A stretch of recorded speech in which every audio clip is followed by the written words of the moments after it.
President Trump right now is a man in full. Is that Forrest still up? Yes. Let's go to Forrest real quickly. We only got a couple minutes, but part of what he talked about, he signed tariffs for 25% on steel and aluminum, but he also alluded to this headline in the Financial Times: U.S. and China set for trade war. Beijing launches retaliatory tariffs. They're also coming after companies. From the CCP's point of view, given where the economy is, how tough is this trade war going to be for us, Zhou? Hi. Thank you, Steve, for having me here. First of all, Happy Chinese New Year. This is our Chinese New Year. It's not good for Chinese Communist Party, that's for sure, because the economy is in decline. And the raising unemployment and the living cost is so high. So that's why a lot of young people, we saw the number, we saw the report that the marriage rate dropped significantly. And I don't think this trade war, they will last long for Chinese Communist Party. Because right now, Chinese young people cannot afford the marriage. The Chinese enters into this era that people has low desire or no desire.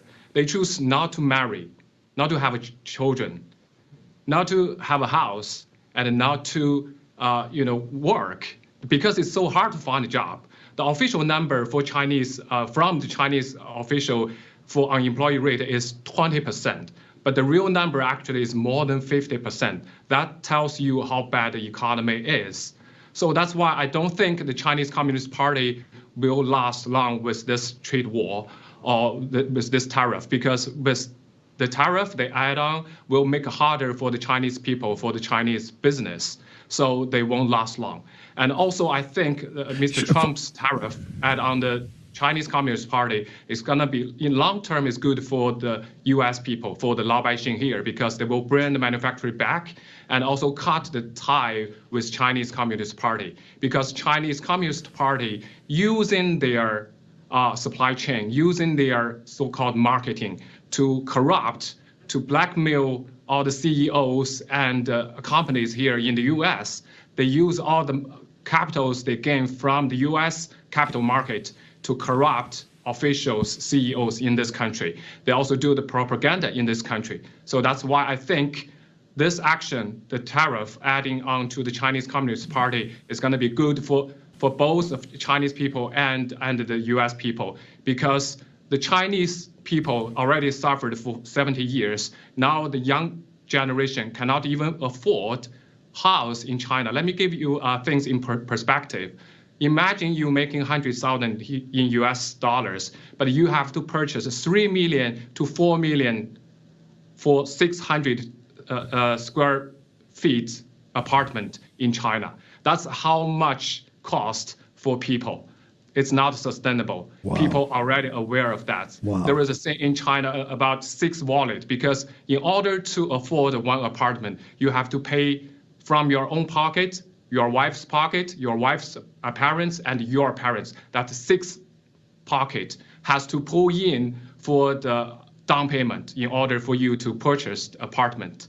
So right now, I think this tariff in long term is good for Chinese people, because we want to take down the Chinese Communist Party.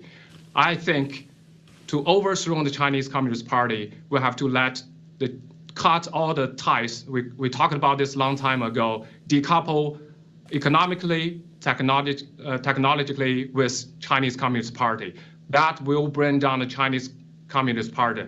Eventually, that's good for the Chinese people and the U.S. Laobaixing.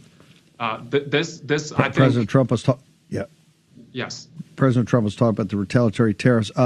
We've got to go. I'm going to have you back on tomorrow because I want to talk about the demographic explosion that's tied to this. But an outright trade war starting between Beijing and Washington, D.C., as memorialized in the Financial Times. Forrest, where do people go to find out more about the new federal state of China, those brave Laobaixing that stand in opposition to this murderous dictatorship, sir? Yes, you can find us on Gather, and which is NFSC TV and NFSC Speaks. You can also find us on the X. Thank you, brother. See you on tomorrow.